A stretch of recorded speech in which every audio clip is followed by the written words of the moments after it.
Betty Rawlinson. We've been married 66 years, but we were together for 5 years before that. So how about 71? Well, teenagers. We met roller skating, yep. We danced on skates, And too. while we were dancing, I asked her out on a date. Well, he was tall at that time and handsome, and he was in college. And I thought, I'm a senior in high school. This will look good, to friends. So that's why I said yes.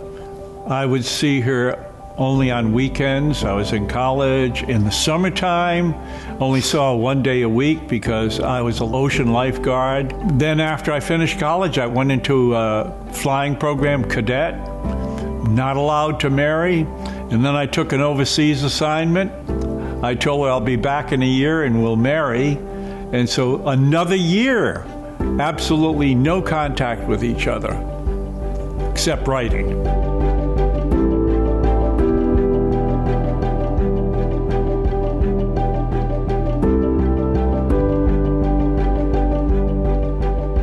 It was a big wedding, probably a year to plan, I don't know, but he didn't have to do anything because I was doing it all. Yeah. Well, don't say it that way. I was overseas. Yeah. He was overseas, so I had to plan the whole wedding.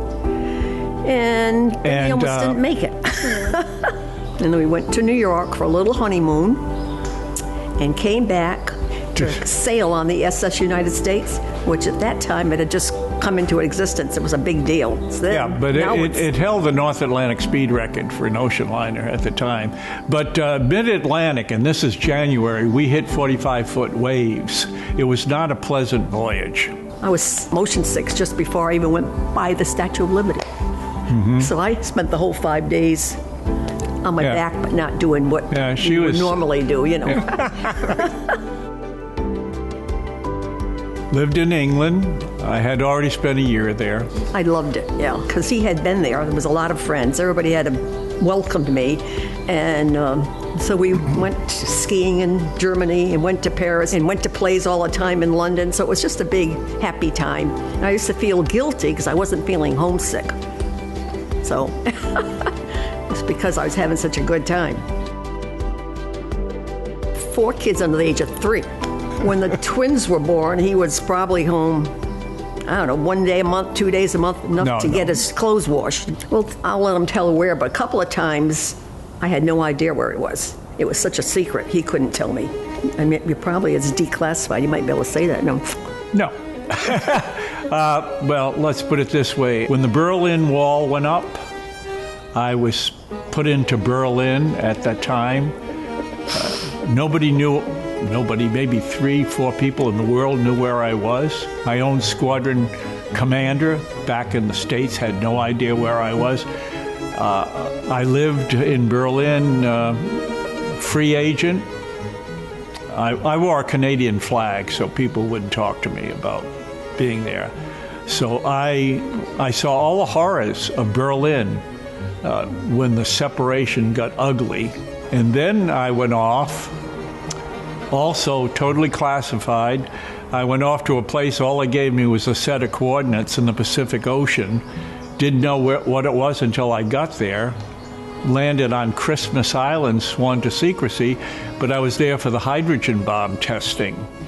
And so when I came back, I signed a document that I wouldn't tell anybody where I was for 50 years.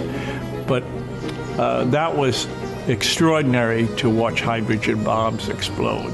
It's worrisome, and you think, even like I said, the squadron didn't know if some emergency came up. How do we find him? It was hard, but you do what you have to do. I mean, I was very strong, I think. Resilient, I don't know why. Why did you use the past tense? I was very strong. I still am. Very strong. She tells me what to do every day. It's one of the things that kept me in the Air Force. I traveled worldwide, and I never stopped being amazed at things I did. I fell in love with Nepal. I didn't realize you could fall in love with a country, but I fell in love with Nepal while I was there. We've got it in our blood. Riverboats is my very favorite way of traveling.